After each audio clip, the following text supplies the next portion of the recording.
Welcome to Working Through It Wednesdays with the Behavioral Alliance of South Carolina.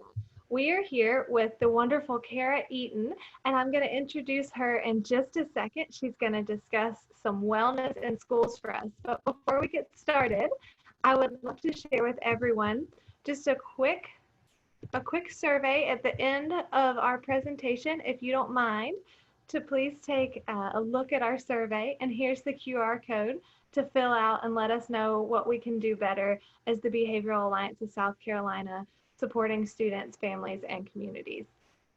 So, all that being said, remembering our survey at the end, now I'd like to introduce Miss Kara Eaton, who is a friend of mine and an amazing educator. She started out working in Hawaii. She went to Providence College as a special educator, earned her degree, and worked in Hawaii for 5 years.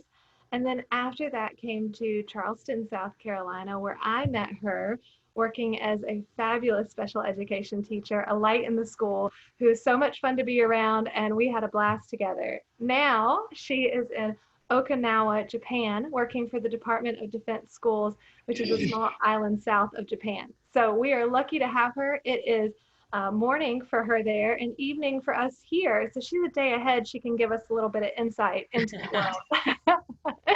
So thank you for being here, Kara. It's great to have you. Thank you so much for having me. Ohayo gozaimasu. That's good morning in Japanese. So good to see everybody. Oh, wonderful. Thank you. We get a little bit of a lesson as well. I appreciate it. Any words?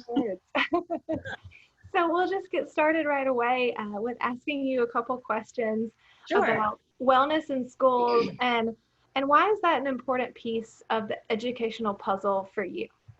Okay, so we know that, health and wellness and physical activity really helps us feel good as adults, and it helps students feel good as well.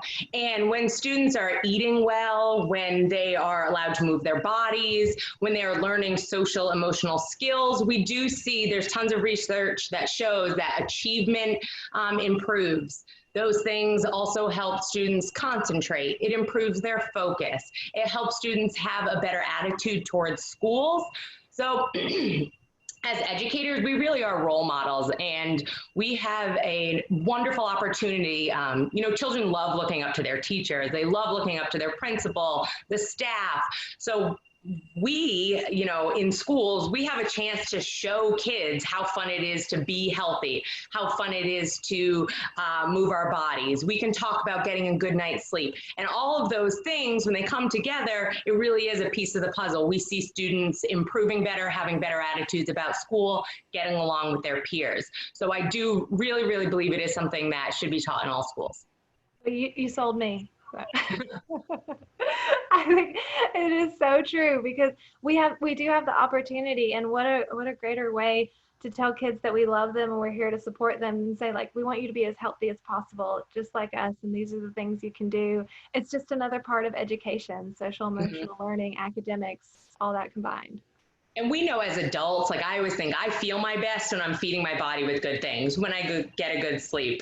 That helps me not be grumpy. That helps me, smile and feel alive. So those same things, it's not like we're only teaching it to the kids. It's awesome for the staff as well.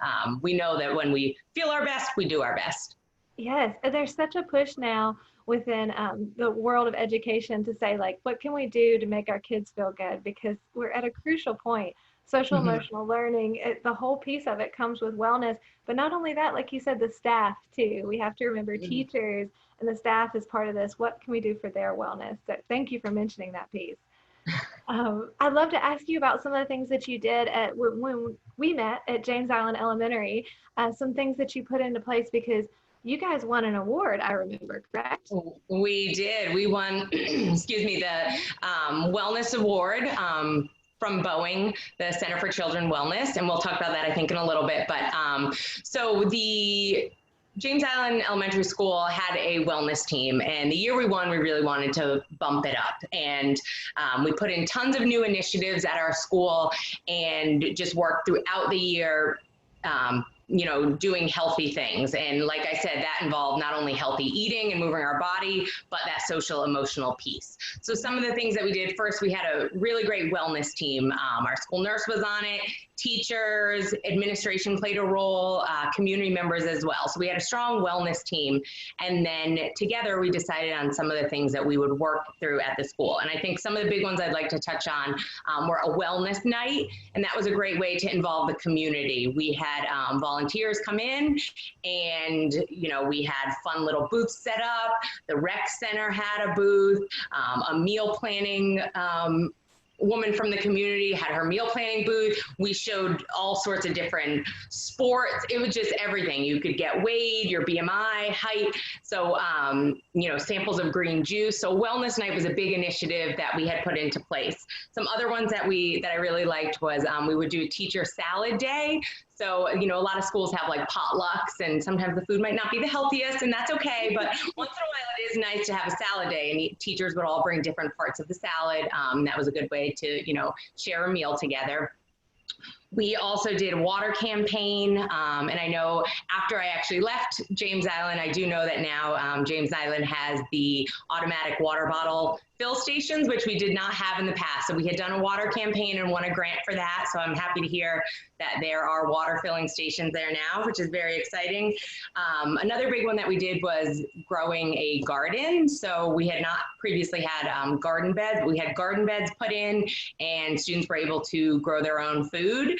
And a cool thing about the garden that it's not just that we only use it for growing food. Teachers would also, take their students outside. They could measure the garden. They could do area and perimeter. They could do science lessons out there. So it's a great way for the whole school to get involved, go outside and use the garden, and we got to grow our own food. Students would participate in action-based learning, moving their bodies to help them learn. All teachers were doing things like brain breaks. We had some seating, different modified seating in classrooms, wiggle chairs, balls to sit on. We had yoga, and that was provided for students as well as teachers. We had teacher workouts after school. We started a running club that met once a week. And that was a big one. Kids loved that, and teachers, volunteered to run the running club. And one day after school a week, students would meet and stretch and run. We got a grant, and we're able to buy pedometers for the students. A couple other ones were that a staff wellness library. That's a simple thing if a school's looking to do. Our nurse had asked for donations of, cookbooks or healthy magazines, DVDs, and then we just had a spot in our teacher lounge area where people could borrow and take out those wellness resources if they'd like.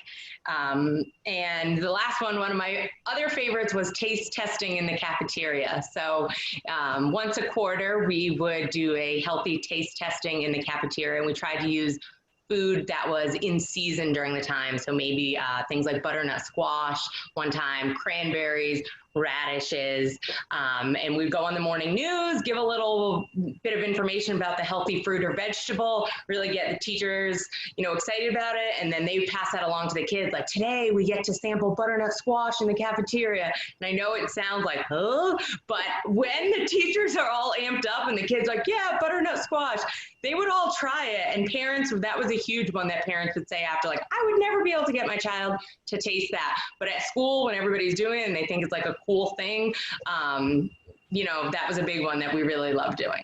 So there were tons of things. I know that was a lot, but those are some of my favorites, or the things that stick out to me, a couple years later. Right. I remember many of those working there together, and not even that you had to tell it to me at the time. It was just obviously seen. I helped out at the wellness night, had a great time meeting families there. And then I think the best thing was the running club. I personally never did it because I'm not a runner, but I remember teachers sharing how they would connect with students after school.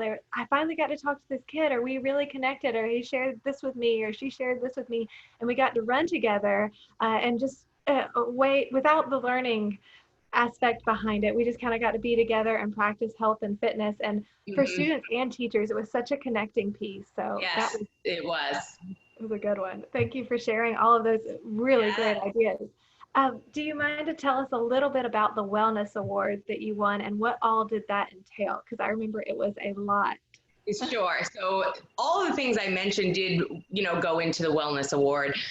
So what that is the Boeing Center for Children's Wellness. They put together like a checklist that schools can work through, and depending on how many points you get on the checklist, you can win money or grants. And the grand prize obviously wins the most money, and you get money for your school to put into place, more wellness initiatives for the following year. So basically what that entails is getting a group together of teachers, staff, and community members that, want to improve the wellness culture at your school. And when you sign up to do it, you will be given a doctor. It's called Adopt a School. So you will have a medical professional on your wellness team, and they're a great resource to have. Our doctor would write like a wellness newsletter talking about, sun care or, sleep. So we would have a medical professional on our team that also would volunteer, come to some of those events and really help us. And then we would just try to reach out to as many people as possible. So all of those things that I mentioned, while, the wellness team did run most of them, we did ask for help. So we would ask community members for help. We would ask for volunteers. At your school, you might have a teacher that loves doing yoga, and they might say, I'd love to teach a yoga class after school. Or you might have a parent who's a personal trainer and, is just getting started and wants to give a free workout one day. So I think as far as, getting started with it, a good thing to do is to, talk to your community members as well. But I would say as far as what the actual, how we won, it was having a strong team. It was dividing and conquering. It's looking at the checklist and going through, seeing what you're already doing, seeing what you can, boost up, and then just kind of dividing and conquering, like, hey, I'll start this or I'll do that. Mm-hmm. I love hearing you say the connecting of community members. That's an amazing thing to be able to do. And you had such great resources, but having the actual thing to reach out and say, this is what we need, can you help, makes people so much more active and ready to help, rather than we need volunteers, which you can always ask for. But having the specific initiative, people were ready to jump on it, because we all want our children and our staff and our school to be healthy and happy. We just sometimes don't know where to start. So thank you for sharing those ideas. I will say, so many people, even if we ask, they say, oh, you know what, I don't really know, or I don't have the time, but, and then people would either direct us to somebody else, or people would give a donation. Somebody might say, I, have jump ropes, could you use them? And so we would just take whatever we could. Everybody was on board with it, because when, like what we talked about, wellness is such a whole approach. It's not like we were just saying, we're trying to have students eat healthy. It was really everything, the body, the mind, and all of that. So I did feel like the people that wanted in on it, like they were really, really key members. Absolutely. And just small things that you guys started with. I mean, you definitely bit off a big piece of it and jumped into wellness, but it bled over into everything else, because I remember even talking about prizes that we could give the students for doing this or that, or something that they could win. And immediately you want to go to candy or something easy that we all want. And we had the amazing school counselor on at many different tables, and she would say, can we do something other than candy? Can we do a pencil? Can we do an eraser? Can we do a time with a favorite teacher, or different ideas? Once you start thinking with the wellness initiative, it really does switch other aspects too, and you get the ball rolling. Yes, and I think like growing up in school, that was what we did. Even birthday parties, everybody brought in cupcakes, and our school did try to shift. And at first it's like, well, that's what every party has. And we do talk about everything in moderation, and those things are fine, but it is okay to do other things. And we did find that a lot of times kids might not want the piece of chocolate. If they knew they could hang out with their teacher for lunch, they prefer that. If they go 5 or 10 minutes extra recess, they like that. If they earned, just time doing, and even carrying books and helping out, like they really, really like that, more probably than we thought they would. So agree. Definitely. So thank you so much for sharing. The last thing I'll ask you is, do you have any do's or don'ts or any advice for anybody as they get started? So I would say first form your team and do download that checklist. So again, if you go to the MUSC Boeing Center for Children's Wellness, all of your resources are there. So the initiatives that I talked about weren't something that I made up or that my school made up. They're, they are in different sections. There's a nutrition section, and there's research-based proven strategies, things that we can do in schools to help improve student achievement and to help improve, student confidence. So the work is done for you as far as like, what should we do at our school? So I would say do download, the checklist and go through it. Do make sure you have a strong team of people that really do want to bring about, change, people who are passionate about it. And again, you don't have to be any sort of fitness expert or wellness expert. I have no sort of, nutrition background or anything like that. I just know I like to feel good. And when I treat my body well, I do well. So you just want to find like-minded people, or even people who might want more information on it, and form that wellness group. And I do think it's important to practice what you preach. It's really easy for us to say to kids, eat this, or, take deep breaths. But if we're not doing that ourselves, or telling kids like sleep well at night, and those are hard things for adults to do. So I do think we want to practice what we preach as best as possible. I know it's not always possible, but we want to show kids that, being well is fun. And I would say do choose activities that are sustainable for your school. You don't want to do things like, for example, I've now left James Island. I hope that some of the things that were happening when I was there, and many people of the wellness team from when I was there have now moved on to different jobs or different schools. I do want to see that what we've done has continued. So I would say do choose things that are sustainable. As far as if you don't, I would just say don't hesitate to ask for help. We talked about that a little bit. People want to help. People at your school want to help. People in the community want to help. And I would say don't try to do too much, all at once. It's not like the year that we won the award was our first year ever doing anything. It was just the year we really had a strong team and we're committed.